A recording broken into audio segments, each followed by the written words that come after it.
So আমার আরেকটা parcel চলে এসেছে অ্যামাজনে। আমি অর্ডার করেছিলাম, কালকে একটা এসেছিলো, আজকে একটা এসেছে, দুটো একসাথেই আমি অর্ডার করেছি, বাট দুদিন আলাদা আলাদাভাবেই এসছে কোথা থেকে। এটা অ্যাকচুয়ালি ঠাকুরের জন্য অর্ডার করা হয়েছে, মানে ঠাকুরের জন্য বলছে, ঠাকুর পুজোর জন্য।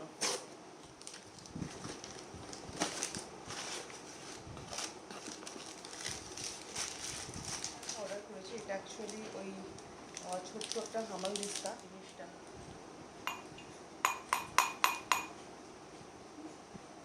নাইস না? এটা অ্যাকচুয়ালি পুজোর জন্য দেওয়া, মানে পুজোর জন্য কেনা। ফিনিশিংটা একটু গড়বড় লাগছে, ঠিক আছে চলে যাবে, সেরকম কিছু নেই। এটা বেশ ভালো। কিউসি পাস, মানে এগুলো সবকটা দেখুন কি দারুণ কিউসি পাস করা। এটার মধ্যেও এরকমই কিছু একটা, এই তো সরি, হ্যাঁ এটার মধ্যেও লেখা আছে ওকে। কিউসি পাস মানে যেটা কোয়ালিটি চেক যেটা আছে। নাইস না? এটা আমি আমাজন থেকে নিয়েছি।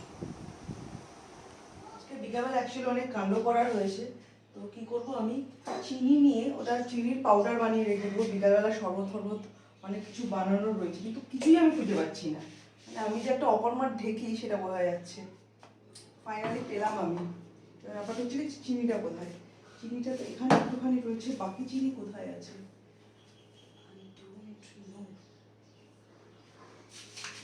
এটাকেই করুন, পরে মা এসে বাকির মধ্যে ঢুকে দেবে, ঢেলে দেবে।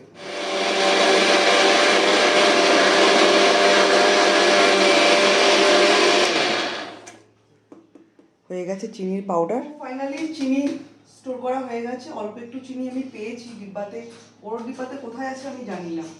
তো মা আসলে আবার পরে চিনি পাউডার বানিয়ে রাখবো।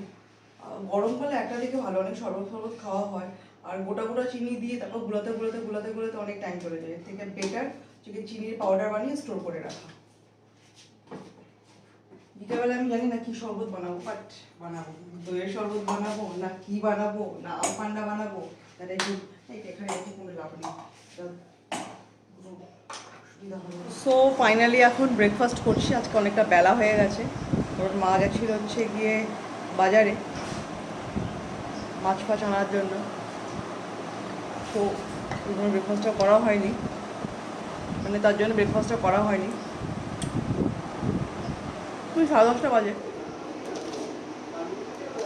তো এটা হচ্ছে গিয়ে কফি বিন, যেটা আমি অনলাইন থেকে পারচেস করেছি। এটা আমি এখন একটু রোদে দেবো, রোদে দিলে এটা অনেক বেশি ড্রাই হয়ে যাবে। তারপরে বিকালবেলা এটা মিক্সার গ্রাইন্ডারে দিয়ে গ্রাইন্ড করে নেবো।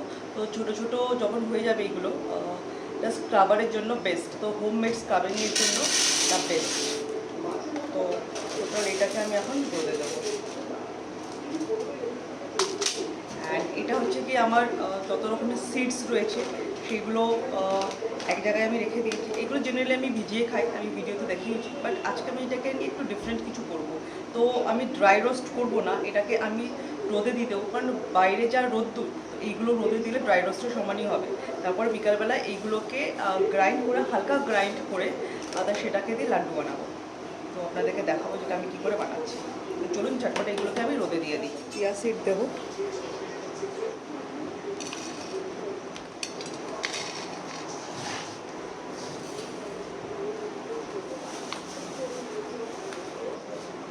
ড্রাই করে নেব।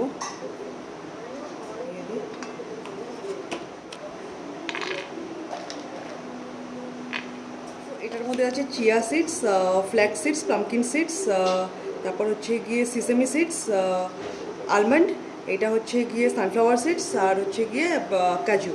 তো এইগুলোকে দিয়ে এখন আমি রোদে দেবো, দিয়ে বিকালবেলাতে মিক্সার গ্রাইন্ডারে দিয়ে হালকা করে গ্রাইন্ড করে নিয়ে লাড্ডু বানাবো। তো লাড্ডুটা কী করে বানাবো সেটা আপনাদেরকে দেখাবো।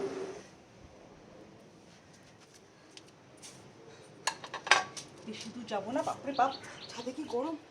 তো এইগুলো এখন আমি রোদে দিয়ে গেলাম, থাক এইগুলো একটু রোদে গরম হোক। ড্রাই রোস্টের থেকে এটা অনেক বেশি ভালো।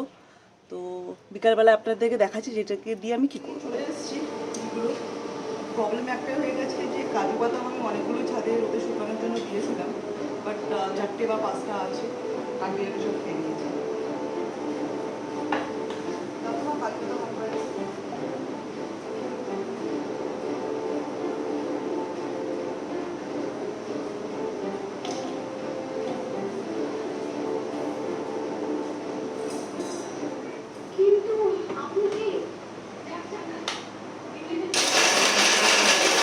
জিনিসটা এরকম হবে অ্যাকচুয়ালি।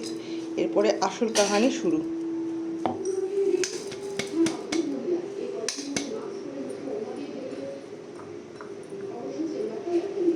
খেজুরগুলোকে এটার মধ্যে দিয়ে দেবো। এর দানাগুলোকে সব ছাড়িয়ে নিয়েছি। সো জিনিসটা কিছু এরকম দেখতে হবে, দেখুন। এবার এটাকে এর মধ্যে ঢেলে নিতে হবে।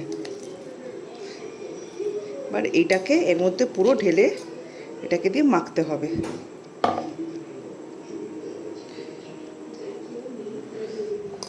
সো এইগুলোকে এখন আমি এভাবে মাখবো। সো ফাইনালি হয়ে গেছে লাড্ডু। দেখো দারুণ খেতে। তোমরা কিন্তু একবার বাড়িতে সবাই ট্রাই করো। এটা কিন্তু যেরকম হেলদি সেরকম কিন্তু ভালো খেতে হয়। দারুণ খেতে। দেখো যে স্ন্যাক্সের জন্যও যথেষ্ট ভালো।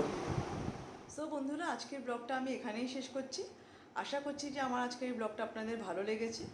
আর দেখা হবে আপনাদের সাথে কালকে নতুন ব্লগে। Bye, good night.